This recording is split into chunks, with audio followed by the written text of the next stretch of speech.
BJP వాళ్ళు. ఇక వాళ్ళు ఏమైనా మీటింగులు పెట్టుడు జై శ్రీరామనుడు, మీటింగులు పెట్టుడు జై శ్రీరామనుడు. మరి జై శ్రీరామ్ అంటే పైనుంచి ఏమన్నా పైసలు పడుతున్నాయా, లేకపోతే ఏమన్నా మనకు పథకాలు వస్తానయా, ఇంకేమన్నా వస్తానయా అంటే ఏమీ లేదు. తీసుకొస్తారు, మోడీతోటో మీటింగ్ పెట్టిస్తారు, 4 హిందీలో మాటలు మాట్లాడిస్తారు, ఎల్లగొడతారు. బీజేపీ మీటింగ్లు పెట్టి జై శ్రీరామ్ చెప్తే ఏం మాట్లాడారని చెప్తా ఉంటారు. ఎందుకు వీళ్ళు ఇట్లా మాట్లాడతారు? ఆ భగవంతుడు వీళ్ళకి దుర్బుద్ధి ఎందుకు ప్రసాదిస్తాడో, వీళ్ళ దేవాదాయ శాఖ మంత్రులుగా ఎట్లా చలామణి అవుతారో ఆ భగవంతుడే కాపాడాలి కాంగ్రెస్ పార్టీని. నాటి సోమనాథ్ మందిర నిర్మాణాన్ని వ్యతిరేకించిన తొలి దేశ ప్రధాని జవహర్లాల్ నెహ్రూ గారి దగ్గర నుంచి మొదలుకుంటే నేటి రామ మందిర నిర్మాణాన్ని వ్యతిరేకించినటువంటి శ్రీమతి సోనియా గాంధీ, రాహుల్ గాంధీ వరకు కాంగ్రెస్ పూర్తిగా హిందూ వ్యతిరేక పార్టీ. కాంగ్రెస్ పూర్తిగా హిందూ దేవుళ్లను అవమానించినటువంటి పార్టీ. సోమనాథ్ మందిర ప్రతిష్టా కార్యక్రమానికి నాటి ప్రెసిడెంట్ ని వెళ్లొద్దని కోరినటువంటి ప్రధానమంత్రి నాటి ప్రధాని జవహర్లాల్ నెహ్రూ గారు. రామ మందిరం పూర్తి అవుతుందా అనేక సక్కాలాడి పూర్తి అయిన తర్వాత నిర్మించబడిన రామ మందిరానికి ఈ రోజు దాకా అడుగుపెట్టినటువంటి వ్యక్తులు కాంగ్రెస్ పార్టీ అధ్యక్షుడు, మాజీ అధ్యక్షురాలు, కాంగ్రెస్ నాయకురాలు సోనియా గాంధీ, రాహుల్ గాంధీ. ఒక వీళ్ళకే కాదు, జై శ్రీరామ్ అనొద్దని 15 సంవత్సరాలు ముఖ్యమంత్రిగా పనిచేసిన దీదీ బెదిరించింది. మేము చెప్తున్నాం గర్వంగా బీజేపీలో, మేము రాముని వారసులమే, ఈ గడ్డ రాముని వారసత్వంతో వచ్చింది, జై శ్రీరామ్ అనే అంటాం. లేకపోతే జై సోనియా అంటే పైసలు వస్తాయా? జై ఇందిరమ్మ అంటే పైసలు వస్తాయా? ఇందిరమ్మ అంటే ఎమర్జెన్సీ వస్తుంది, సోనియమ్మ అంటే ఇటలీ వస్తుంది, ఈ దేశ పౌరసత్వం యానికి వస్తుంది. ఈ పిచ్చి మాటలు ఎందుకు మాట్లాడతారో బాధ్యత స్థానం నుండి అర్థం కాదు. మీరు దేవాదాయ శాఖ మంత్రి, మీరు ప్రతి మీటింగ్ లో జై కాంగ్రెస్, జై సోనియా అంటున్నారు. ఎన్ని పైసలు వచ్చినాయో చెప్పుర్రి. ఢిల్లీలో అధికారం లేని సోనియా గాంధీ ఏం పైసలు ఇస్తుందో చెప్పుర్రి.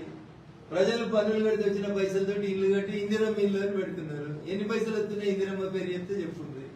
ఏమే బరాబర్ అంటామో అని చెప్తున్నాం. రాహుల్ గుడి కడతామో అని చెప్పినాం, కట్టినాము. ఆర్టికల్ 370 రద్దు చేస్తామో అని చెప్పినాము, చేసినాము. ట్రిపుల్ తలాక్ రద్దు చేస్తామో అన్నాం, రద్దు చేసినాము. రేపు యూనిఫామ్ సివిల్ కోడ్ తెస్తామో అని చెప్తున్నాం, తెస్తాము. మహిళా రిజర్వేషన్ బిల్లు తెస్తామని చెప్పినాం, తెచ్చినాము. రేపు డీలిమిటేషన్ చేస్తామని చెప్తున్నాం, చేస్తాము. రేపు జమిలీ ఎన్నికలు చేస్తామని చెప్తా ఉన్నాం, చేస్తాం. భారతీయ జనతా పార్టీ మాట అంటే మాట కోసం ఉంటది. నరేంద్ర మోడీ గారి నాయకత్వంలో చెప్పిందే చేసినాం.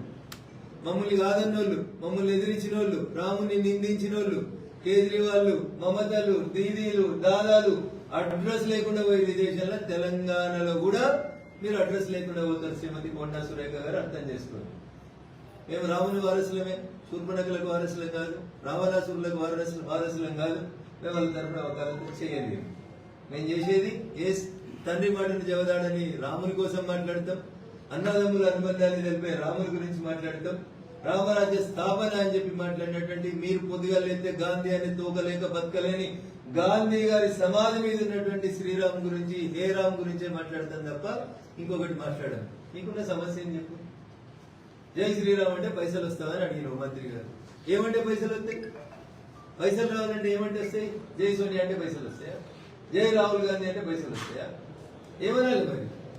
ఎందుకు ఇట్లా మాట్లాడతారు? ఎందుకు మీ వంకరబుద్ధి? ఎందుకు హిందూ మతం పట్ల, హిందూ దేవుళ్ళ పట్ల కాంగ్రెస్ పార్టీకి ఈ వివక్ష ఎందుకనే చెప్పాలి రేవంత్ రెడ్డి గారు. పోనీ చెప్పుని, మేము హిందుత్వానికి వ్యతిరేకం, హిందూ దేవుళ్ళకు వ్యతిరేకం, హిందువులు ఎవరు మా పోటీ చెప్పుని కాంగ్రెస్ వాళ్ళకి శాతానికి ఒక మాట చెప్పు. 15 ఏళ్లు పాలించి ఇట్లే అరిచింది, కనీసం ఎమ్మెల్యే పదవి కూడా గెలవలేకుండా పోయింది మమతా బెనర్జీ. దేవుళ్ళు లేరు, గుళ్ళు లేవు అని ఇష్టం ఉన్నట్టు మాట్లాడినటువంటి స్టాలిన్ కొడుకు ఉదయనిధి స్టాలిన్ సాగు తప్పి కన్నులొట్ట పోయి ఉదయనిధి స్టాలిన్ గెలిచిండు. ముఖ్యమంత్రికి 5 ఏళ్ళు చేసిన స్టాలిన్ అడ్రస్ లేకుండా పోయింది. కేబినెట్ లో 29 మంది పోయిండ్రు. అరుస్తా ఉంది మమతా బెనర్జీ, నేను ముఖ్యమంత్రి పదవికి రాజీనామా చేయాలి, ఎత్తి బంగాళాఖాతాలో ఆరేస్తాం, ఎక్కువ మాట్లాడితే అడ్రస్ లేకుండా చేస్తాం. ఏం మాట్లాడుతున్నారు పిచ్చి కూతురు? రాజ్యాంగాన్ని గౌరవించరు, ప్రజాస్వామ్యాన్ని గౌరవించరు, ప్రజలు ఇచ్చిన తీర్పుని గౌరవించరు. ఎమ్మెల్యే ఓడిపోయిన తర్వాత ముఖ్యమంత్రి పదవికి రాజీనామా చేయ ఏం చేస్తారో చూస్తా.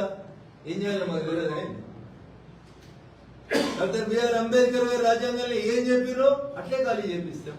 ఈ కుర్చీ ఖాళీ చేపిస్తాం, ముఖ్యమంత్రి నివాసాన్ని ఖాళీ చేపిస్తాం. బరాబరి బంగ్లాకి కొత్త ముఖ్యమంత్రి, సరే వెస్ట్ బెంగాల్ కి కొత్త ముఖ్యమంత్రి ఖచ్చితంగా భారతీయ జనతా పార్టీ నాయకుడే వస్తాడు, రేపు ఎల్లుండి వస్తాడు. Empty vessels makes much noise. Mamata, Kejriwal, Abhishek Banerjee, Udhayanidhi Stalin మరిగిన వాళ్ళందరూ వెళ్ళిపోయారో సురేఖ అక్క గుర్తుపెట్టుకోవాలి. ఎందుకని మాట్లాడే కంటే ముందు అక్క మేము మర్యాద ఇస్తా ఉన్నాం, స్త్రీలను గౌరవిస్తా ఉన్నాం, ఈ దేశంలో మాతృమూర్తులను గౌరవిస్తా ఉన్నాం. దాని అర్థం మా కాషాయదానానికి ఏం చేత కాదని దయచేసి అనుకో అక్క. నీకు తెలియకపోవచ్చు రాజకీయం. భారతీయ జనతా పార్టీ పుట్టినప్పుడు దేశానికి స్వతంత్రం వచ్చిన తొలి నాళ్లలో భారతీయ జనతా పార్టీ కార్యకర్తలు, సంఘ కార్యకర్తలు, భారతీయ జనసంఘ కార్యకర్తలు ఒక స్లోగన్ చెప్పారు, అంగ వంగ కళింగ ఈ దేశాలన్నింటినీ కాషాయీకరణ చేస్తామని. అక్క నీకు తెలియదు, తెలుసుకో, నీ దగ్గర ఉండేటోళ్ళని అడిగి. అంగరాజ్యం అంటే బీహార్ రాజ్యం, పాటలీపుత్ర నగరం.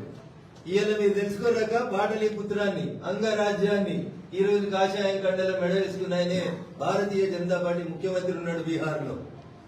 వంగ ప్రస్తుత బంగ్లాదేశ్ విడిపోయిన తర్వాత ఏర్పాటైనటువంటి ప్రాంతాన్ని అంతా వంగ అని చెప్తారు. పశ్చిమ బెంగాల్ బంగ అని చెప్తారు. దాన్ని ఒకప్పుడు వంగ అని చెప్పేటోళ్ళు దేశానికి స్వతంత్రం వచ్చిన తమిళనాడులలో. రేపు మాపు ఆ వంగ అనేటువంటి ప్రాంతం లోపల కూడా కాషాయ కండు వేసుకున్నాయనే ముఖ్యమంత్రి అవుతా ఉన్నాడు. మిగిలింది కళింగ రాజ్యం. కళింగ రాజ్యం అంటే మనకు కొంచెం పక్కన ఉన్నటువంటి ఒడిస్సా. ఎవరు ముఖ్యమంత్రి ఉన్నారో సురేఖకు తెలుసు. అక్క చెప్తా ఉన్నాం, నీ ఊరికి వచ్చి చెప్పుకుంటా ఉన్నాం. కాకతీయులు ఏలినటువంటి ఈ గడ్డని వచ్చే ఎన్నికల తర్వాత ఇదే కాషాయం కండు వేసుకున్నాడు ముఖ్యమంత్రి అవుతాడు. రాసుకో సురేఖక్క. అంగ వంగ కళింగ తర్వాత నెక్స్ట్ మేము వచ్చేది కాకతీయ సామ్రాజ్యానికే. దానికి మా తొలి అడుగు సికింద్రాబాద్ పరేడ్ గ్రౌండ్స్ 10వ తారీఖు నరేంద్ర మోడీ గారు ఇస్తా ఉన్నారు. ఎన్ని శక్తులు వచ్చినా, రవంతలు, రేవంతలు, కేరళలు, కమ్యూనిస్టులు ఎవరు వచ్చినా, ఎంతమంది జట్టు కట్టినా తెలంగాణ రాష్ట్రంలో భారతీయ జనతా పార్టీ జెండా ఎగిరేయడాన్ని ఎవరికి చేతనైతుందో వాళ్ళు ఆపుకోర్రి. మాకేం చేతనైతుందో మేము చేసుకుంటాం.